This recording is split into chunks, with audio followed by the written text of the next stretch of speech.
मुख्यमंत्री समृद्ध पंचायत राज अभियानांतर्गत जनजागृती व प्रचारासाठी मराठी चित्रपट सृष्टीतील अभिनेत्री सोनाली कुलकर्णी यांनी धुळे जिल्ह्याचा दौरा केला। यावेळी त्यांनी बोराडी ग्रामपंचायतीला भेट देऊन गावात राबविण्यात येणाऱ्या विविध विकास कामांची पाहणी केली।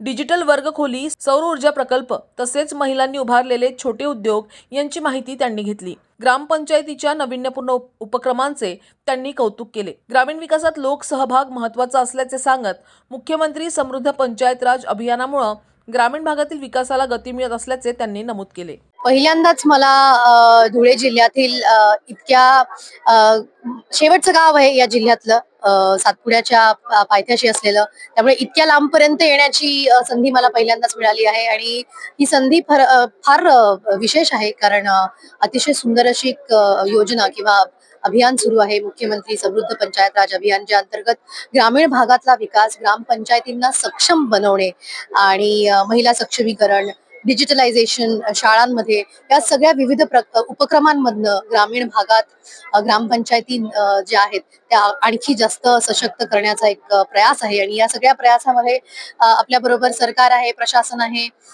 ग्रामपंचायत आहे। तर मला असं वाटतं आम्हा कलाकारांनी देखील हातभार आपला लावला पाहिजे। त्यामुळे तो जो काही छोटा मोठा सहभाग आहे तो आमचा आहे। त्यामुळे प्रसारासाठी आणि आपल्या सगळ्या ग्रामस्थांना आणि ग्रामसेवकांना, जे खरं तर ग्रामपंचायतीत असून नसून देखील खूप जोशाने, खूप उत्साहाने या अभियानात भाग घेत आहेत, त्यांचा उत्साह वाढवण्यासाठी खरं तर इथे मी आली आहे। कुठलीही योजना ही फक्त शासनापुरती किंवा सरकारपुरती मर्यादित नसते। जोपर्यंत गावकरी सगळे एकत्र येऊन लोक चळवळीतनं, लोकसहभागातनं काम करत नाहीत, तोपर्यंत खऱ्या अर्थाने विकास काम पूर्ण होत नाही। त्यामुळे लोकांना आवाहन करायला आली आहे की एकत्र या, आणि बक्षीस खूप मोठं आहे ते जे गावाला मिळणार आहे आणि गावाच्या विकास कामासाठी मिळणार आहे। खूप चांगले गुण त्यांना आतापर्यंत मिळालेले आहेत। 31 तारखेपर्यंत आणखी वेळ आहे, विकास कामाची चालना आणखी जोरात पुढे जाऊ देत।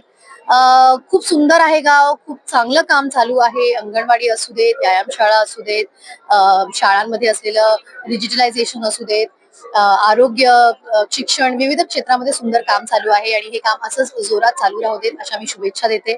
पहिल्यांदाच इतक्या आदिवासी भागामध्ये येण्याची देखील संधी मिळाली, त्यामुळे आदिवासी भागातला जी संस्कृती आहे ती टिकवून देखील विकास काम कसं एकत्र चालू राहू शकतं हे या गावाकडनं शिकण्यासारखं आहे।